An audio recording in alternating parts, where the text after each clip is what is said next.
ఇంట్లో పూజ చేసుకుంటే చాలా, గుడికి ఎందుకు వెళ్ళాలి? ఇంట్లో పూజ చేసుకుంటే చాలంటారు కొందరు. కానీ మన పూర్వీకులు ఎందుకు గుడిని నిర్మించారు? ఎందుకు ప్రతి ఊరిలో, ప్రతి గల్లీలో ఒక దేవాలయం ఉండేలా చేశారు? చాలామందిని తరచూ వేధించే ఒక ప్రశ్న. పూజ ఇంట్లో చేసుకోవడం మంచిదా, లేక గుడికి వెళ్ళడం మంచిదా? నిజానికి రెండింటికి దానికంటూ ఒక ప్రత్యేకమైన ప్రాముఖ్యత ఉంది. ఈ వీడియోలో మనం ఇంట్లో పూజ మరియు గుడిలో దర్శనం, ఈ రెండింటికి ప్రాముఖ్యతను, తేడాలను మరియు ఎందుకు రెండు ముఖ్యమో వివరంగా తెలుసుకుందాం. చివరగా మీకు ఏది సరైందో మీరు నిర్ణయించుకోవడానికి సహాయపడతాను. ఇంట్లో పూజ గొప్పదే. మొదటిగా, ఇంట్లో పూజ అనేది చాలా పవిత్రమైన పని. మన ఇంటిలోనే మన చేతులతో పూజ చేయడం అంటే మన ఆత్మను, మన శ్రద్ధను భగవంతుడికి అర్పించడం. ఇది మన కుటుంబానికే శుభం తీసుకొచ్చే ఒక మార్గం. పిల్లలకు ధార్మిక విలువలు నేర్పే మార్గం. ఇలా చూసుకుంటే నిజమే, ఇంట్లో పూజ చాలనిపించొచ్చు. ఇంట్లో పూజ చేయడం వల్ల కలిగే ప్రయోజనాలు. ఇంట్లో పూజ చేసుకోవడం అనేది ఒక అందమైన ఆచారం. దీనివల్ల మన కుటుంబానికి ఎన్నో లాభాలు ఉన్నాయి. వ్యక్తిగతమైన మరియు సన్నిహితమైన అనుభవం. ఇంట్లో పూజ అనేది మన ఇష్టదైవంతో ఒక వ్యక్తిగత అనుబంధాన్ని ఏర్పరచుకోవడానికి ఉపయోగపడుతుంది. ఇక్కడ ఎటువంటి ఆటంకాలు ఉండవు. మనం మన మనసులోని భావాలను స్వేచ్ఛగా వ్యక్తం చేయవచ్చు. క్రమశిక్షణ మరియు ఏకాగ్రత. రోజు ఒకే సమయానికి పూజ చేయడం ద్వారా మనలో క్రమశిక్షణ పెరుగుతుంది. మనం చేసే ప్రతి పనిలోనూ ఒక ఏకాగ్రత అలవడుతుంది. సానుకూల శక్తి. ఇంట్లో పూజ గదిలో నిత్యం దీపం వెలిగించడం, పూజ చేయడం వల్ల మన ఇంటిలో సానుకూల శక్తి పెరుగుతుంది. అది మనసును ప్రశాంతంగా ఉంచుతుంది. ఇంట్లో అందరికీ మంచి జరుగుతుందని నమ్మకం. కుటుంబ బంధాలు.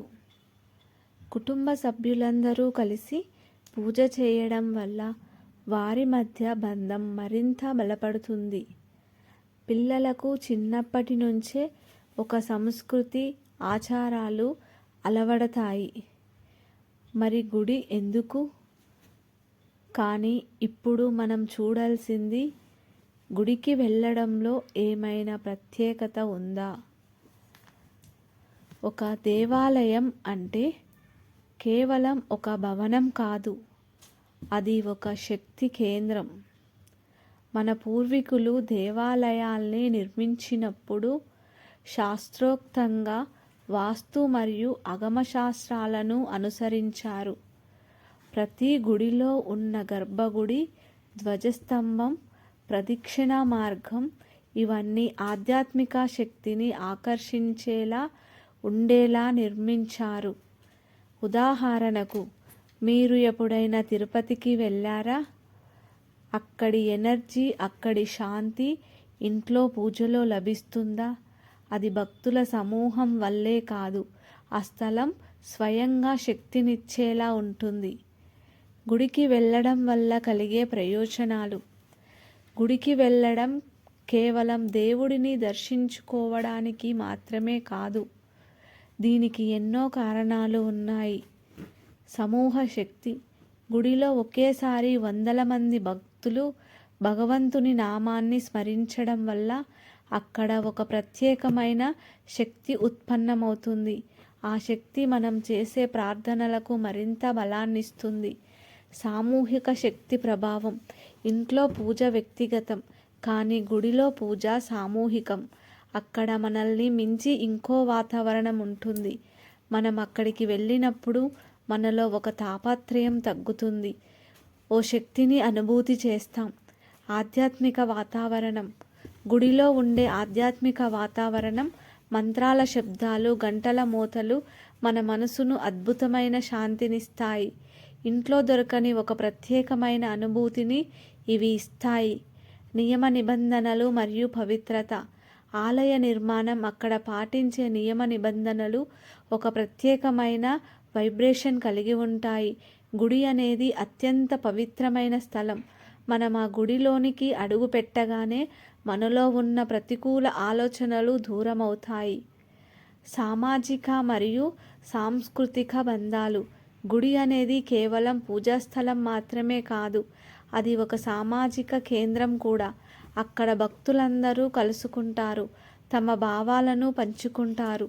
ఇది మన సంస్కృతిని, సాంప్రదాయాలను సజీవంగా ఉంచుతుంది. భాగస్వామ్యం.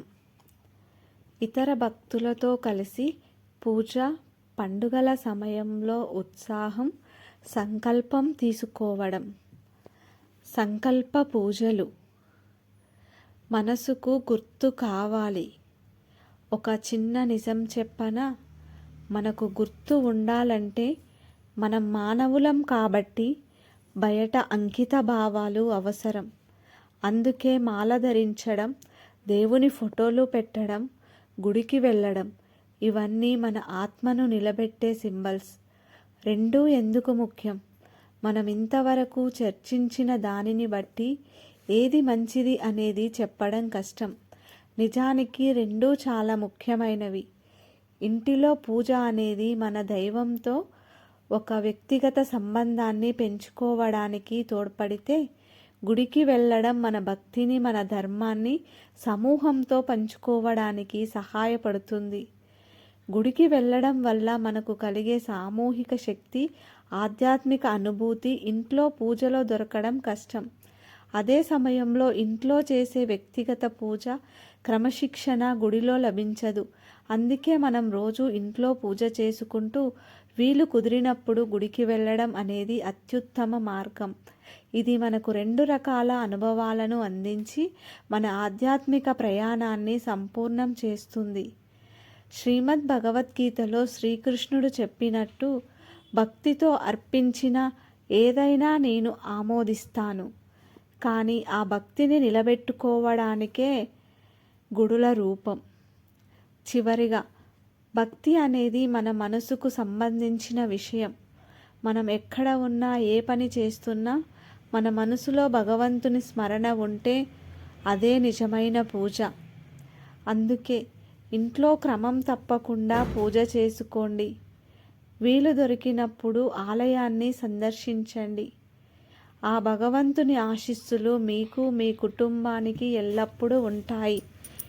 ఈ వీడియో మీకు నచ్చినట్లయితే లైక్ చేయండి. మరిన్ని ఇలాంటి ఆధ్యాత్మిక అంశాల కోసం మా ఛానల్ని సబ్స్క్రైబ్ చేయండి. ఓం శాంతి శాంతి శాంతి.